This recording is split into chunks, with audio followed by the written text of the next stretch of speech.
Knowledgeable पांडा, जहाँ पर मैं आप सभी के साथ में अपने फाइनेंस से रिलेटेड नॉलेज को शेयर करूँगा। And I am a qualified CA. Apart from this, I'm also working in one of the big four, that is PwC right now. So over the period of time, जो भी मैंने एक knowledge gather किया है, whether it's about audit, whether it's about finance, and during the my CA journey, जो भी मैंने एक नॉलेज गैदर किया है, मैं वो सब डिलीवर करना चाहता हूँ इस यूट्यूब चैनल के ज़रिए, क्योंकि मेरा मानना है कि बहुत से लोगों को इस पूरी यूट्यूब चैनल से बहुत फ़ायदा होने वाला है।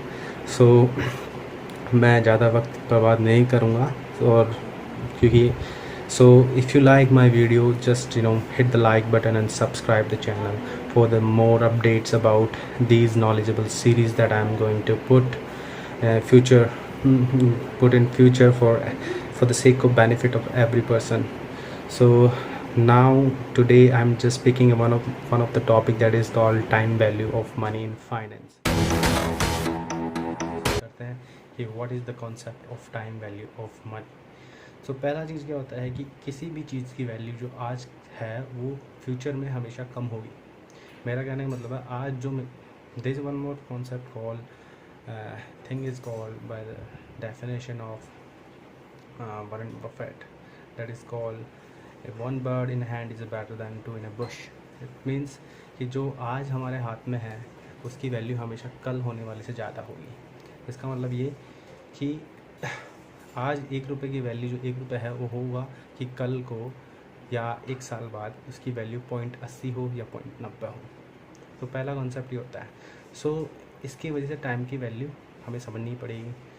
तो क्या होता है कि time value of money concept में हम समझने की कोशिश करते हैं एक एग्जांपल के थ्रू। मान लीजिए मैंने किसी को 1 लाख रुपए देना है, किसी ने मुझसे 1 लाख रुपए मांगे, तो मैं उसको अब 1 लाख रुपए दूँ या 1 लाख रुपए नहीं दूँ, इसका मुझे निर्णय करना है। तो उसके लिए हमें 3 चीज़ें, जो बेसिकली 3 फैक्टर है जो मैं जिन्हें सिग्निफिकेंट समझता हूँ, जो हमें कंसिडर करना चाहिए डिसीजन लेने से पहले कि हमें देना चाहिए नहीं देना चाहिए। पहली चीज़, व्हाट दिस इज़ और अपॉर्चुनिटी कॉस्ट, कि हमारी अपॉर्चुनिटी कॉस्ट क्या है। लेट्स सपोज़ एक पर्सन है जो मुझसे रुपये मांगता है, वो बोलता है कि सर मुझे आप 7% के रेट ऑफ इंटरेस्ट पे ये 1 लाख रुपये दे दीजिए।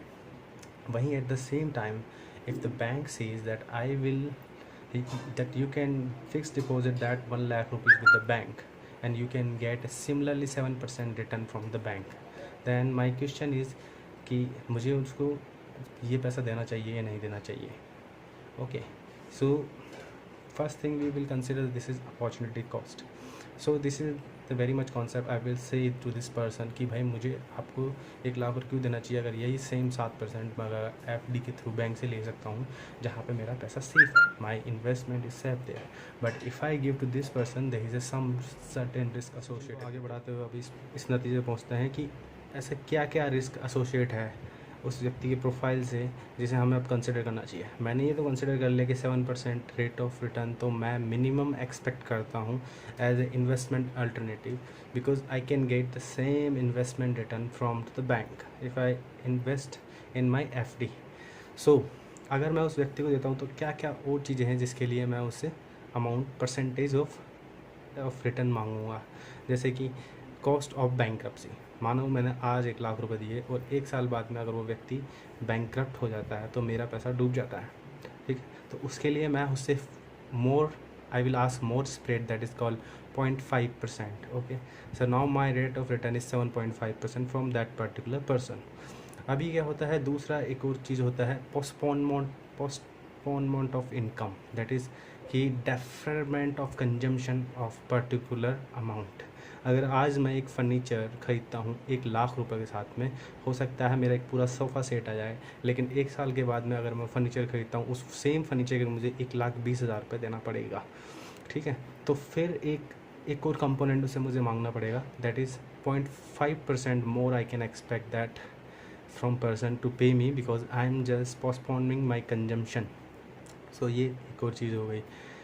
तो इन 3 चीज़ों को जब मैं करता हूँ कंसिडर, तो मेरी रेट ऑफ रिटर्न आती 8%, that I should ask to that person, that is called a time value of money. If I just break down this entire concept in a more similar way, then I can just break down in such a way like what is time value of money is equal to your risk free rate of return plus your risk premium. So what is a risk free rate of return? Okay, now you need to ask, a risk free rate of return is similarly an investment return which you can get in a risk free, let's say in some sort of government bond. आप किसी government bond में investment कर रहे हो या किसी ऐसी चीज़ से जो इन्वेस्टमेंट एक सिक्योर इन्वेस्टमेंट है जहाँ आपका पैसा नहीं जाएगा। यूजुअली गवर्नमेंट बॉन्ड की रेट को ही हम कंसिडर करते हैं। तो लेट्स सपोज 5 ईयर्स का गवर्नमेंट बॉन्ड रेट मैं कंसिडर कर सकता हूँ 7% की रेट पे अगर बिक रहा है मार्केट में, तो that is my minimum expected rate of return. Afterwards I will add the risk premium for why? Because of the risk profile of an investment. Like if I'm just like I told you, the risks that are associated with the persons, these should be considered as a risk premium to pay that particular person. So I call it 1% as a risk premium. So this is how my rate of return comes at 8%. This is what I call time value of money. So मुझे लगता है कि आप सभी लोग समझ गए होंगे what is the concept of time value of money and why it is very much important in the human life. Even in the personal finance, it is very much important to understand the concept of time value of money. Okay, so happy to share with you this sort of knowledge of mine. There's a number of things in this entire concept of time value of money, that is present value, future value, entities and all. But today this is the only thing I want to discuss as a small video of mine as a token of gratitude to all of you.